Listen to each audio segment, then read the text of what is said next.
guys, welcome. This is Jen Frost with Faith in Fabric, and we are going to be working today on another one of our Free Motion Fridays. Today we're going to be working on the theme of grass, and when we work on our grass, we're going to be actually using this quilt. This is our Silent Night quilt, and you can see it's definitely a silent night. It's got some pretty stars. Actually, we used the Abraham Stars pattern, the Free Motion pattern here on this quilt. I'll put a link up to it for here so you can check that out. But today we're going to be working on the bottom of the quilt, and that's down here. So you'll see there's a couple different mountains. There's a set of mountains in the background. There's a set of mountains in the foreground, and we're going to be putting on some grass. So first, like always, we're going to take a look at where grass appears in Scripture. Isaiah 48 tells us, "The grass withers and the flowers fall, but the word of our God endures forever." Now, this is a great passage about the very transient nature of us as human beings compared with the absolute permanence of God. You know, you think about when this was done. So Isaiah is talking to Israel, and he's reminding them that there's a lot that they're doing that's not, it may seem like it's the right thing to do at the time, or it may seem like it feels good, so that's why they're doing it, but it's not a permanent thing. And you think, how many times in history have we done something that however many years later we view differently? Maybe that we look at that as being the wrong thing that we did, or we look at something we didn't do and said, here's what we should have done. People change, times change, opinions change, but the nature of God does not. It stays firm, it stays solid. And you know, you think about grasses moving and blowing and even withering. Grasses die. They're like us. You know, they come, they seed, they sprout, they grow, and then they wither and die. And that's a lot like us. Our nature is like that. Even as human beings, we will grow, we will reach our peak, and then we too are going to wither and die. But that permanence of God, that who He is, that doesn't change. That has never changed, and that will never change. So what Israel is doing, or what Isaiah is doing here, is he's trying to make that direct comparison with something that people are familiar with, you know, grasses and flowers, and he's comparing that to God's state, to God, and how he is going to endure forever. So today we're going to be working on creating some grass as we looked for our little mountain range. Let's take a look at some tips on how to do that. The first thing you want to do is determine how many rows of grass you want and then subdivide your panel. You may want to draw a line or use some washi tape. Your second tip is to create pointy letters like N's, M's, and W's as you make your design. Now, obviously you're not making exact N's, M's, and W's, but having that concept in mind that I was making a letter N or a W just kind of helped me to think about my points, and it helped make those blades of grass a little bit more purposeful. Because you think of grass and you often will see it kind of growing more like little clumpy groups. I'm not talking about crabgrass or all those weeds, but grass itself, instead of just making a consistent straight line, if you think about making them in shapes of letters, you're going to have some that are taller than others and some that are shorter than others as you make those letters throughout your pattern. So we're going to do two things together today. First, we're going to work on our line designer. Together, we're going to just practice this pattern a little bit. Again, because I will be working directly on my quilt, I'm going to be putting green thread on green fabric. So you're not going to see that great on the fabric itself. We will come back obviously and we'll look at the back of the quilt, because that green thread will show up very well on the back. So that's why I want to spend a little bit of time practicing the design on our line designer. The second thing we're going to do together before we sew is we're going to do some markings on here. If you remember when we talked about those tips, we said we want to subdivide our sections up with some grass lines. This is one where it is going to be beneficial for you to either have a fabric safe marker or some washi tape and mark where you want your lines for your grasses to be, just so you can kind of have a little bit of consistency. Again, that might be important to you, and if it's not, that's fine too. So let's get started. We'll head over to our line designer and we'll start some practice. Okay, so what we're going to do first is we're going to first prep our practice slide. So we're going to pretend that this is our little mountain range here, okay, that we're going to be working on. So here's a mountain. So what I'm going to do is I'm going to be measuring those lines. So we talked about how you want to put in some guidelines. So I'm going to make my lines at about 1.5 inches each. So let's see here. So we'll do our first line. Let me slide this down a little bit. So that would be roughly a guideline here, come down 1.5 inches again. We'll do a thin little guideline here. Now you can use, I have some fabric markers that I have just fallen in love with that I will show you in a moment. You can use washi tape, you can use whatever works for you, but basically these guidelines are going to help space your grass evenly throughout your project, okay? So then you're gonna come over to your machine, or in this case, your little line designer, and we're gonna pull up our bobbin thread here. So we're gonna start off by making our letters. So you'll start with the letter N, we'll come down. Here's my N, come back down. And then I'm gonna make a W.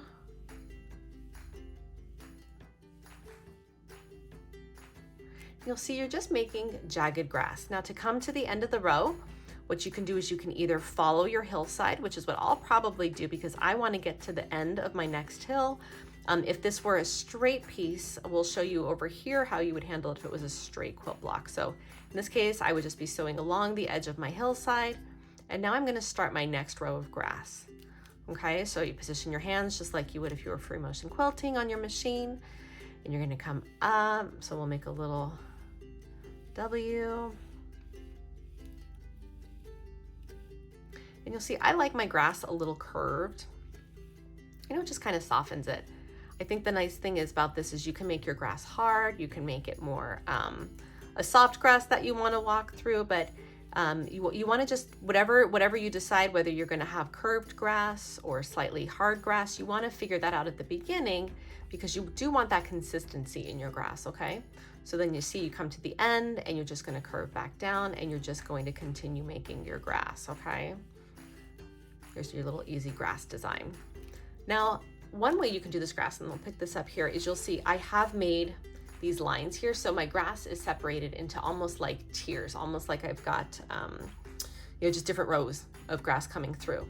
A different way you can do this would be if you didn't want to draw rows on your hillside, you can just have your first row of grass that you had. So say this was our first row here and we ended right here.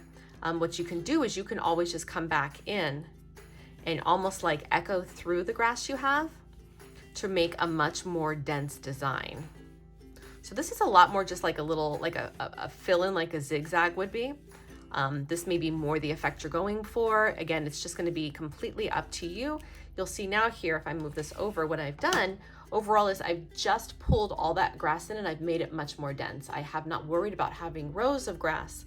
Instead, I'm just trying to fill the hillside here with a lot of those little zigzaggy letters, okay? So let's take a look at how we're gonna mark the quilt up. I've got some really cool marker pens I'm excited to share with you guys today, and we'll keep moving. So let's mark our quilt. So these are the little pens I love by iBody. I'll put a link to these down below. These are great. So they come in 4 different colors. They come in blue, black, white, and red. And then they come with a bunch of refills, which is great because you'll have pens for a very long time. Now I use mostly often the red and the black and the blue. I misplaced my blue one, so that's why you don't see it in here.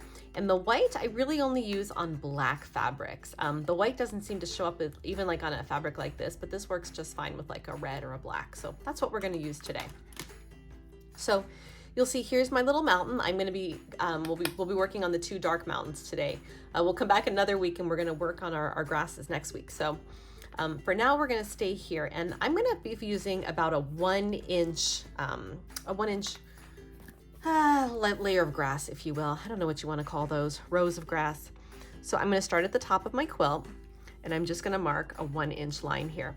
Now you'll see I'm making my 1 inch here and I've lined it up here with the side of my quilt. And so that's how I know that I'm making my grass even. You know, the last thing you want is to have sloped grass, or maybe you do. Again, something to think about if you want your grass to kind of curve with the hillside, that's something else you can do. You know, for my purposes, I'm just gonna make mine go straight across.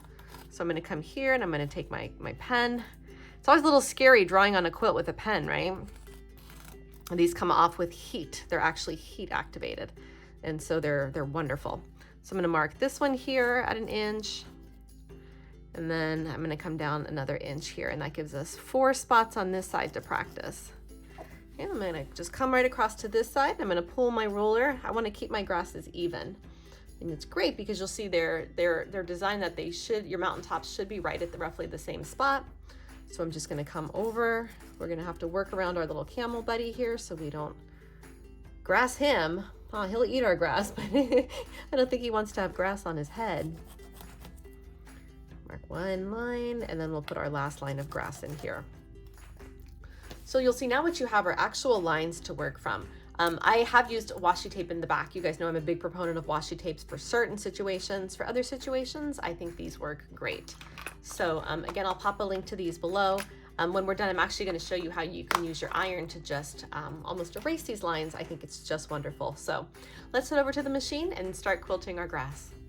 All right, so quick supply check. I've got some green silky thread in here. I've got my quilt underneath, and I've got my slow steady glider mat. Again, this is just that mat that you put on your sewing machine to decrease any friction as you're sewing. I would never free motion without this. There is a link to this below too if you want to check one out for yourself. So I've already pulled up my bottom thread. That's what I'm holding onto here. And I'm just going to come across my first line, making some of those nice curved grasses that we practiced over there on our line designer. And you'll see I'm not being super careful about coming back to the line. You know, I don't want it to be too matchy-matchy, but just it gives you that reference point, so that way your grasses will, you know, not be too different, unless you want to go for curved grasses. And by curved, I don't mean the grasses themselves. I'm really talking more the shape of the grass, you know, so maybe you want your grass to kind of, again, like we talked about, follow the curve of your mountains. That's absolutely a possibility. So you'll see I'm at the end of my line here. I put on just a couple little grasses. Again, I know this is a little hard to see. We'll look at this at the end. And I'm gonna come stick my next row of grasses. So I'm just gonna kind of curve down. I'm gonna think about, here's my letter M. And I'll return to the bottom line. Here's an N. You know, for me, thinking about it in terms of, you know, just kind of like wonky letters, here's a little W. That just helps make my shapes a little bit varied. And it also helps me just feel like I have a little bit more of a purpose, like I know where I'm going more when I think about it as a letter itself. Okay, so you see I'm at the end of my row here, and I need to get down to here. So we talked about this, so I'm just going to very carefully follow along the edge of where those stitch lines are. You see we already outlined our mountain. We did that blanket stitch. That's just my favorite stitch for applique. I love blanket stitching. Okay, keep coming all the way down. You'll see we basically just made a simple little line. You don't even notice it, which is the whole point of it. And now I'm going to come back and add in some more grasses. There's a W.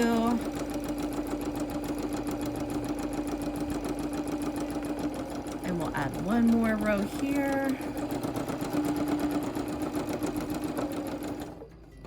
And I'm going to cut it. So what I'm going to do is I'm going to go ahead and I'm going to do this other side here. We will speed things up a little bit because we'll be doing the same thing. And then we'll take a look at our back when we're done.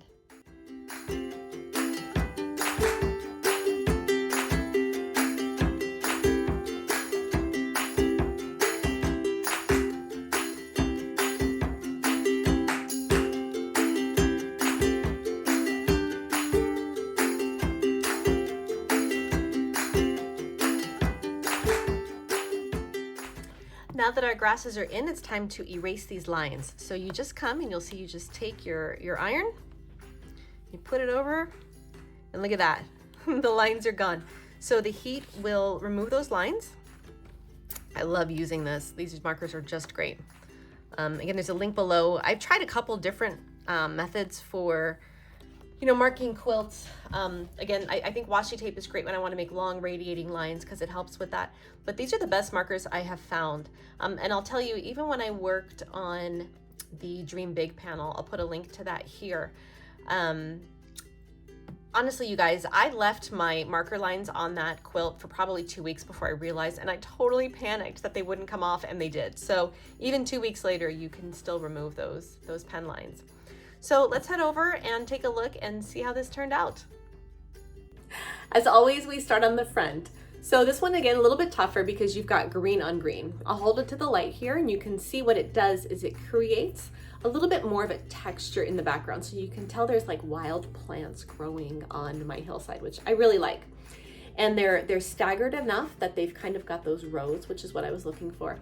Again, we looked at that secondary design on the line designer, which showed a lot more of having denser grass, and that may be what you're going for. So We've got some grass on our back hillsides. Let's flip it over and see how it turned out. So this you can see a lot better. You can see here's my green grass going across a dark blue background. I like to do contrasting threads on the back because it makes it a lot easier to demo for you guys. So you'll see obviously here are all of the people. I basically just did a simple little outline on them once they were quilted down. I should add the blanket stitching that I do on these. I actually blanket stitch them down to the top of the quilt, like the top panel, and then I quilted it. So that's why you don't see those blanket stitches on the back. Instead, what you see here are the outlines, which is what makes these guys look so cute and puffy. So here's my grass on the back. And you'll see it's kind of broken out evenly. Again, that's why we put those rows on there, was to evenly space the grass. And the grass itself kind of comes, it's got those little curves, but each grass point obviously has a nice sharp top, which is very important. Grass itself usually isn't curved on the top. So that's why you really want to come up and back down and just show that movement of the wind moving through the grass or the grass just being alive, so it's not just straight up and down. So I think it looks great. Check the other side here. Let's see here. Here we go. So this is that camel side. And I want to show you how I did it around the camel. So the first row came across the top and then I had to come around the camel. So I literally just jumped onto that line, that outline line of the camel, went around the camel, and then was able to pick it right back up. So that's a really great way that you can move about your quilt when you have existing things on your quilt, existing applique or borders, is you can just kind of jump into those borders and use those to help navigate to where you want to get to next. So I hope you guys have enjoyed working on your Silent Night quilt. This has been fun to work with you today.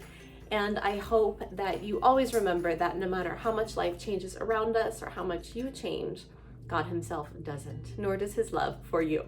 Have a great Friday, and we will see you next week. Take care.